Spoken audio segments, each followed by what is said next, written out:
몇 년 전에 약 100명의 젊은이들을 대상으로 한 설문조사가 있었는데, 이 설문조사 중에 있는 한 질문 중에 하나는 여러분의 인생에서 바라는 가장 큰 삶의 목표가 무엇입니까? 라고 하는 질문이 있었습니다.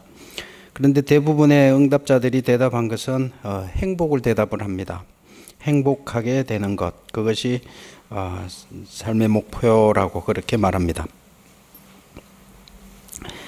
그런데 무엇이 그들에게서 행복한 것인가에 대하여는 각자 자기 자신의 삶의 자리에서 다르게 대답을 했지만, 젊은이들의 대부분은 그 무엇보다도 행복하기를 원한다라고 하는 것입니다. 사실 이 응답한 젊은이들뿐만 아니라 어느 시대 어느 사회에 살든 간에 우리 인간이 추구하는 가장 커다란 삶의 목적은 결국은 내가 어떻게 행복을 찾을 수 있는 것인가, 그에 관한 문제 아니겠습니까? 그래서 저는 이 질문을 우리 크리스찬들인 우리 자신들에게 물어봅니다. 우리들에게 행복은 어디에서 찾을 수 있을 것인가? 우리의 궁극적인 행복은 어디에서 발견할 것인가? 우리 인간에게는 미래에 대한 불안감이 있습니다. 그래서 우리 인간은 미래에 대한 불안을 대비하려고 합니다. 자본주의 사회에서 살아가고 있는 우리의 대부분은 부를 소유함으로써, 이렇게 좋게 말해서 부를 소유한다라고 하는 것이죠. 좀 거칠게 이야기하면 돈을 많이 가지고 싶어하는 것, 돈을 많이 가지는 것, 그것이 미래를 대비한다라고 그렇게 생각을 합니다. 그래서 우리가 미래를 그렇게 준비하면 아마 어려움을 겪지 않고 행복한 삶을 살지 않을까, 그렇게 생각을 합니다. 그러나 오늘날 우리가 보다 안정적인 삶을 살기 위해서 부를 소유하고자 했지만, 우리 오늘 현실의 인간은 오히려 삶에 부를 가지면 가질수록 오히려 삶의 안정성을 잃어버린 채 물질에 더 의존되고 종속되고만 자기 모순에 빠지는 그런 삶을 살아가고 있지 않은가, 그런 생각을 합니다. 지난 20년의 우리 한국 사회를 한번 돌아보면 우리 사회, 한 사회를, 우리나라뿐만 아니라 한 사회를 지탱하고 있는 최소한의 공동체 단위를 뭐냐라고 했을 때 가정 아니겠습니까? 가정이라고 하는 것이 한 사회를 구성하는 최소한의 공동체 단위를 가정이라고 한다면, 한 20년 전과 비교했을 때 우리가 지금 구성하고 있는 이 가정도, 우리는 서로 사실은 안정성 있는 안정된 가정의 삶을 살려고 부단한 노력을 기울이고 땀 흘리고 수고하고 발버둥 치고 있지만, 오히려 모순적이게도 점점점 안정성을 잃어가고 있는 것, 그것이 오늘 우리의 삶의 현실이 아닌가, 그렇게 생각을 합니다. 우리 외형적으로 보면 OECD 국가 중에서 이혼율이 점점 늘어가는, 그래서 학교에서 선생님들 이야기 들어보면 대략 한 3분의 1 이상이 거의 다 결손가정이 그렇게 많아졌더라고. 저희들이 학교 다닐 때만 해도 결손가정은 1명 내지 2명 이렇게 됐는데, 거의 3분의 1 이상, 30% 이상이 결손가정이 되었고요. 그리고 군대도 이제는요, 다문화 가정의 자녀들이 이제 입대를 해서 우리의 국방을 책임져야 하는 그런 이제 현실 속에 우리가 빠져들고 있습니다. 그런데 더 중요한 것은, 그렇게 어떤 가정이 해체되어 가는 것보다 더 중요한 것, 더 문제는, 겉으로는 가정의 형태를 허물어뜨리지 않고 살아가고 있지만 내부적으로 들어다 보면 가정이라고 하는 이 결속력이 얼마나 느슨해져 있고 허물허물해져 있느냐, 그것이 오늘날 더 문제가 아닌가, 그런 생각을 해봅니다. 이런 우리가 미래에 대한 불안, 그것을 대비하기 위해서 어떤 삶의 안정을 추구해 갔지만 우리가 삶의 안정을 추구하면 추구할수록 오히려 더 수렁에 빠지는 이런 우리 자기 모순의 이런 사회, 이런 사회를 잘 표현해 주고 있는 게 바로 히랍 신화에서 탄달루스 신화다. 제우스 아들인 탄달루스는 신들의 비밀을 폭로한 죄로 물이 턱 밑에까지 차는 그런 곳에서 살아가야 하는 벌을 받는데, 정작 목이 말라서 그 물을 턱 밑에 있는 물을 마시려고 하는 그 순간 물이 싹 빠져버리는, 그래서 언제나 턱 밑에까지 차 있는 물을 한 방울도 마시지 못하고 항상 목말라 하고 갈증에 시달리면서 살아가고 있는 그런 모습, 그 모습이 바로 오늘을 살아가고 있는 우리 자신의 모습이라고 그렇게 생각을 합니다. 이런 현실 속에 살아가고 있는 우리들에게 오늘 신구약의 말씀은 우리에게 무엇을 증언하고 있느냐? 오늘 구약의 말씀은 야곱의 이야기입니다. 야곱은 자신이 추구했던 진정한 행복의 의미를 어느 순간에 보게 되었느냐? 오늘 본문은 언제 우리가 그것을 야곱이 발견하고 보게 되었느냐 하는 점입니다.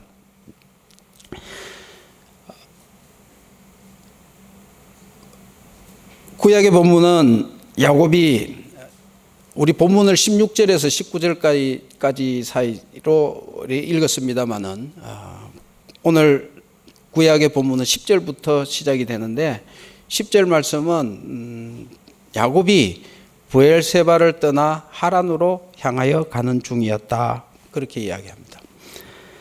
하란을 향해 가는 길에 잠을 자다가 꿈을 꾼 이야기입니다.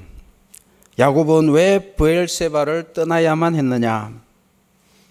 우리가 잘 아는 대로 야곱은 욕심이 많은 사람이었고 자기에게 필요한 것을 소유하기 위해서는 수단과 방법을 가리지 않는 사람이었습니다.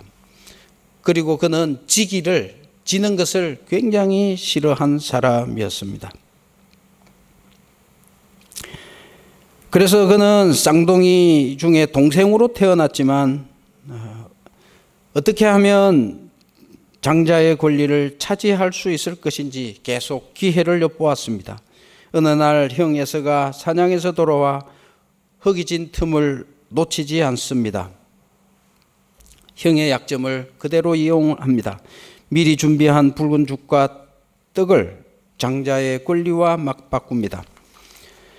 그리고 아버지 이삭을 속이고 형 에서가 받아야 할 장자의 마지막 축복의 기도를 가로채게 됩니다. 야곱은 장자의 권리를 형으로부터 넘겨받고 형이 받아야 할 아버지의 이 축복 기도를 대신 받게 되면 그 모든 것이 자기의 것이 되는 줄 알았을 것입니다. 그래서 모든 것이 자기가 생각한 대로, 자기가 계획한 대로 다 이루어졌지만 야곱은 아버지 곁에 머무르지 못하고 오히려 집을 떠나야만 했습니다. 고향을 떠나야만 했습니다. 야곱은 브엘세바에서 가지고 있는 그 모든 것을 자기가 가지려고 했지만 오히려 자기가 가지려고 했던 그 브엘세바에서 쫓겨나서 외삼촌 집 하란을 향하여 길을 떠나게 되었습니다. 오늘 이 사실은 우리에게 무엇을 가르쳐주고 있습니까? 하나님의 축복은 브엘세바를 가지는 것이 아니라 브엘세바를 떠나야 얻을 수 있는 축복이라는 것, 그것을 우리에게 알려줍니다. 그렇다면 이 야곱에게 브엘세바라고 하는 곳, 이곳은 어떤 곳입니까? 야곱에게 브엘세바는 할아버지 아브라함의 때부터 아버지 이삭에 이르기까지 가나안 사람들이 하나님을 두려워하여 아브라함과 이삭에게 평화롭게 살자며 조약을 맺은 장소입니다. 아브라함과 이삭에게 가장 어려운 문제 중에 하나는 우물을 확보하는 일이었습니다. 그래서 그들이 그랄 지역에서 힘들게 우물을 확보해 놓으면 그 지역 주민들은 텃세를 부리고 시기하여 그 우물을 메우거나 빼앗아 버렸습니다. 우물로 인한 갈등이 잠시도 멈추지 않았습니다. 그런데 이 그랄의 왕 아비멜렉은 하나님께서 아브라함과 함께 계심을 알고 두려워합니다. 왜냐하면 하나님께서 아브라함과 이삭을 돕고 계신 것을 알고 있었기 때문입니다. 그래서 우물로 인한 싸움을 멈추자고 하면서 평화를 제의했습니다. 그래서 이 양측은 어린 암양 7마리를 놓고 화친을 맺었는데 그 맺은 장소가 바로 브엘세바였습니다. 아버지 이삭도 할아버지 아브라함과 똑같은 경험을 했습니다. 이삭은 결혼하면서 아버지 아브라함을 떠나 다른 지역인 브엘라 헤로이라고 하는 지역에서 살았는데 그 지역에 큰 흉년이 들자 이 역시 그랄 지역으로 이주하게 됩니다. 그런데 이삭 역시 우물 문제로 원주민들과 계속 다툽니다. 수없이 우물을 파지만 그럴 때마다 블레셋 사람들은 와서 시비를 걸고 우물을 빼앗아 버립니다. 이삭은 그럴 때마다 자기가 판 우물을 포기하고 새로운 우물을 팝니다. 그런데 놀랍게도 이삭이 우물을 팔 때마다 그 자리에서 계속 물이 샘솟았습니다. 아비멜렉은 이삭에게 찾아와 하나님께서 너와 함께 계심을 우리가 분명히 보았다고 하면서 더 이상 싸우지 말고 마치 아버지의 때처럼 서로 맹세하여 화친을 맺자라고 한 곳, 그것이 바로 브엘세바입니다. 그래서 아브라함에게나 이삭에게나 더 나아가서 야곱에게까지 브엘세바는 가나안 부족들이 하나님을 두려워해서 먼저 계약을 맺자고 한 장소였고, 그래서 할아버지 아브라함 때부터 이삭을 거쳐 야곱의 시대까지 살아온 그러한 장소였습니다. 그곳은 하나님의 은총과 그동안의 모든 삶의 터전이 있는 그런 장소였습니다. 창세기 28장 10절의 말씀을 보면 야곱이 그러한 브엘세바를, 하나님의 은총이 머물러 있었던 곳, 가나안 지역 주민들이 하나님을 두려워해서 그들이 먼저 화친을, 평화를 맺자라고 그렇게 말했던 그러한 장소 브엘세바를 떠나 하란을 향했다고 합니다. 이 말씀은 우리에게 신앙의 삶이란 소유하려고 했던 그 모든 곳에서부터 떠나야 비로소 신앙의 삶이 시작된다라고 그렇게 우리에게 증언하고 있습니다. 우리 인간은 자신의 노력으로 미래를 대비합니다. 창세기 1장에서 11장까지의 이야기는 하나님과 함께 하는 것이 아니라 우리 인간이 스스로의 힘과 노력과 의지만으로 모든 것을 해결하고 살아가려고 하는 그런 모습을 보여주고 있습니다. 가인은 동생을 죽인 후에 하나님께서 지켜주시겠다고 약속해 주셨지만 불안해서 스스로를 지키기 위해서 성을 쌓았습니다. 그것을 에녹이라고 했습니다. 또 창세기 5장을 보면 사람과 신적인 존재가 결합해서 네피림이 등장한다라고 합니다. 우리 인간은 언제나 이 네피림이라고 하는 것은 거인족입니다. 우리 인간은 언제나 우리 안에 어떤 신적인 것과의 결합을 통하여서, 어떤 신적인 권능과의 결합을 통해서 거인이 되려고 하는 그런 욕망이 있다는 그런 이야기입니다. 그것을 성서는 하나님 앞에서 죄악이요 타락이라고 그렇게 말하고 있습니다. 창세기 11장을 보면 인간이 바벨탑을 쌓아 올려서 흩어짐을 면하기 위해서 자신들만의 견고한 성을 견고히 쌓아 올렸지만 하나님은 이를 허락하지 않으셨습니다. 그런 다음에 창세기 12장이 시작되는 것입니다. 이러한 스스로의 힘으로 성을 쌓고 견고히 쌓아 올려서 스스로의 힘과 의지와 어떤 능력으로 살아가려고 해서 그 성을 견고하게 쌓아 올린 그러한 인간을 두고 하나님께서는 아브라함을 부릅니다. 떠나라. 그곳에서 떠나라. 그렇게 말씀을 하십니다. 하나님은 아브라함을 부르셔서 고향과 친척과 아비의 집에서 떠나라. 그렇게 명령하십니다.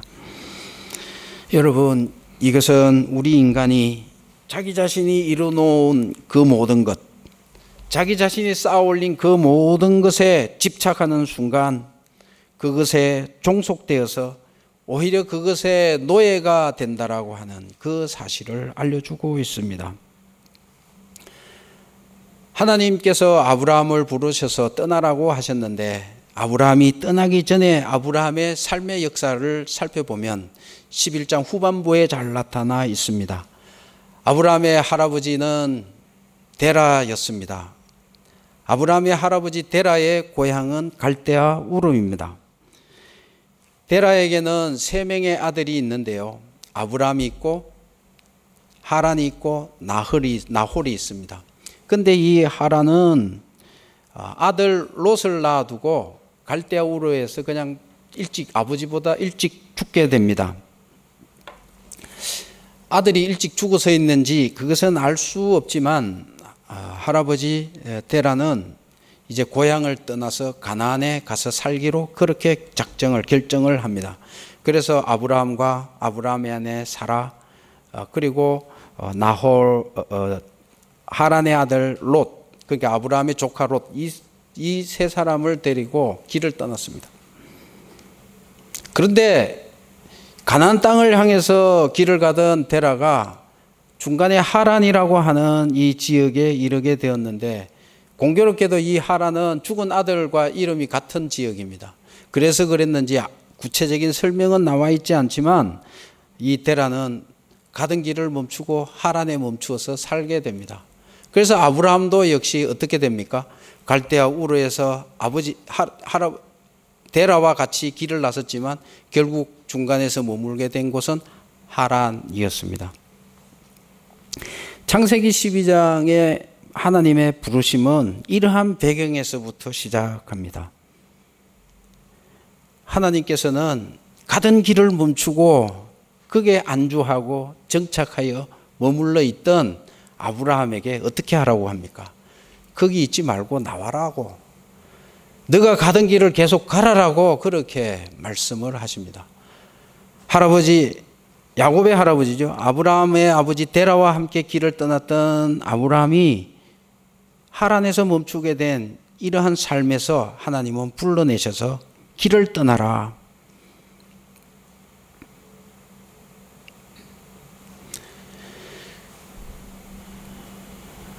야곱도 마찬가지였습니다. 야곱도 결국 오늘 본문 말씀을 보게 되면 야곱은 수단과 방법을 가리지 않고 자기의 삶의 조건을 바꾸려고 했습니다. 그래서 팥죽으로 장자의 권리를 샀고 아버지를 속이고 대신 기도를 받았습니다. 그래서 모든 것을 바꾸어서 자기의 것으로 가지려고 그랬는데도 결국 그는 브엘세바를 가지지 못합니다. 브엘세바를 떠나야만 했습니다. 아브라함의 떠남과 야곱의 떠남은 본질적인 차이가 있지만 그러나 가만히 들여다보면 하나님께서 아브라함의 떠남과 야곱의 떠남 사이에서 우리들에게 주시는 메시지가 있습니다. 야곱의 경우 하나님께서는 야곱이 자기의 방식으로 모든 것을 가지려고 했던 그 모든 것을 버리고 그 자리를 떠나게 하셨습니다. 그것이 하나님의 약속을 바라보는 삶의 본질이라 하는 것을 가르쳐 주기 위해서였습니다. 야곱의 떠남은 하나님의 직접적인 명령은 아니었지만 자신의 욕심이 부른 결과였지만 결국은 야곱은 떠날 수밖에 없었습니다. 장자의 권리, 아버지의 기도, 이 모든 것을 얻었지만 형의 분노를 피하여 도망해야만 했던 야곱에게는 지금 아무것도 남지 않았습니다. 야곱에게 더 이상 아무것도 아무 수단도 남지 않은 그 순간이 되었을 때 비로소 하나님께서 나타나셨습니다. 이 사실은 우리에게 무엇을 깨우쳐 주고 있습니까? 하나님의 구원은 우리 스스로 할 수 있는 것이 아무것도 남지 않았을 때에 다시 말한다면 우리가 하나님께 완전히 항복하게 될 때 비로소 하나님의 구원의 역사가 시작된다는 것, 그것을 우리에게 깨우쳐 주는 것 아니겠습니까? 야곱 스스로 집착을 버릴 수 없었기 때문에 하나님은 자의가 아니라 타의에 의해서 야곱을 떠나게 하십니다. 야곱의 쫓겨남은 아무리 브엘세바라 할지라도 이 세상의 것에는 어떠한 희망의 근거가 될 수 없다는 것, 그것을 우리에게 알려주고 있습니다. 그리고 브엘세바와 하란의 중간 어디쯤 길 위에서 하나님을 만났다라고 하는 그것은 우리 인간의 생각으로 정한 목적지가 하란이었습니다. 그래서 브엘세바도 아니고 하란도 아닌 그곳에서 하나님을, 그 중간쯤 되는 우리 인간이 할 수 있는 그것이 아무것도 어느 것도 가능하지 않는 그 중간의 어느 지점에서 하나님을 만났다라고 하는 그 사실은 우리 인간의 생각으로 정한 그 목적지라고 여겼던 그 하란도 사실은 궁극적인 장소는 아니라고 하는 그 사실을 우리에게 깨우쳐 줍니다. 야곱은 돌 하나를 주어서 베개를 삼아 자다가 꿈을 꿉니다. 사닥다리가 땅 위에 서 있다고 했지만 정확하게는 계단입니다. 그 계단이 닿은 곳은 하늘이었습니다. 하나님의 사자들이 그 계단을 오르락 내리락 하는 것을 보다가 하나님께서 말씀하시는 것을 듣습니다.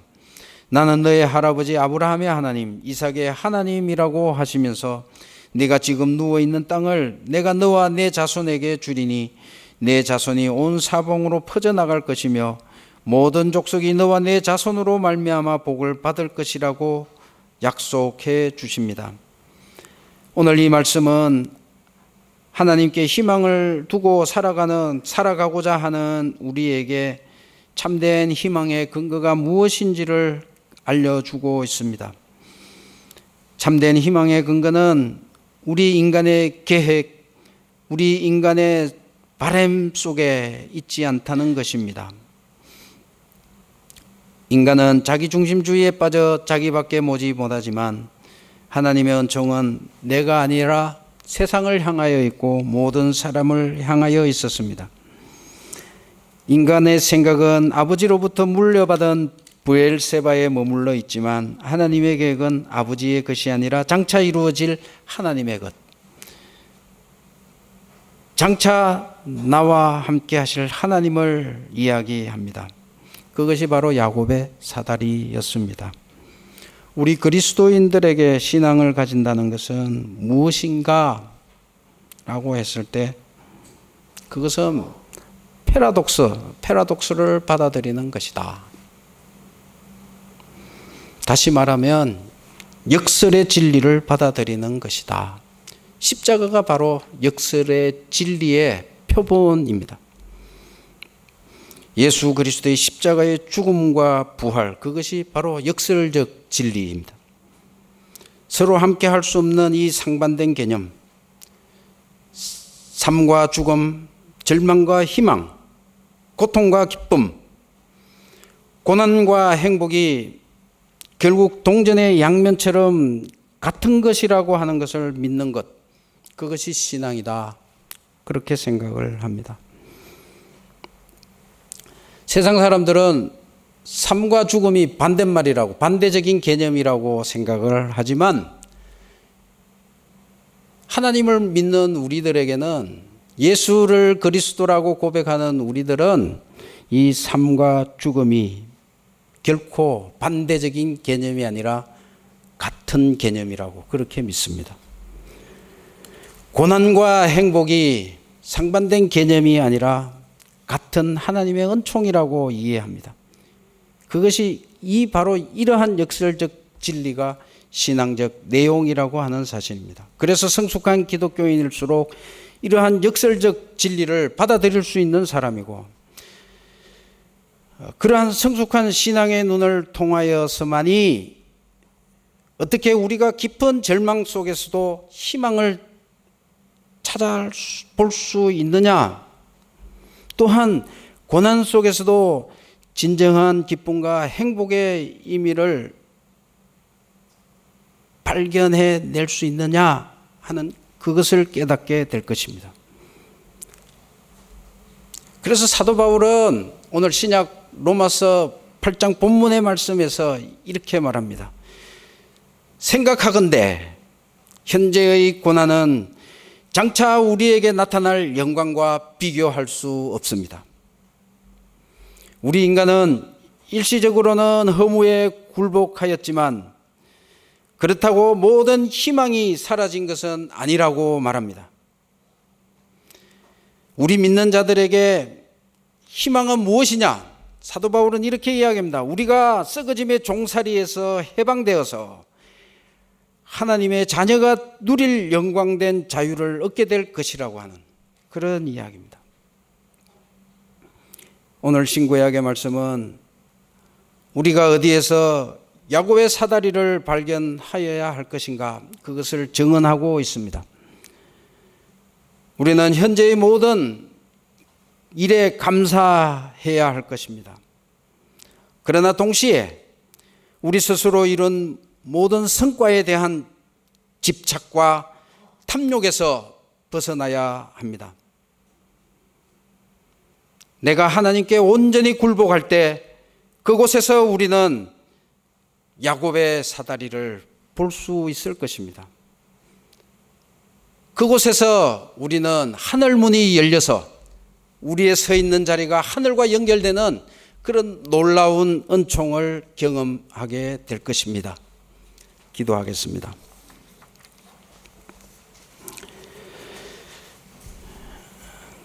야곱과 같은 삶을 살아온 우리 자신이었습니다.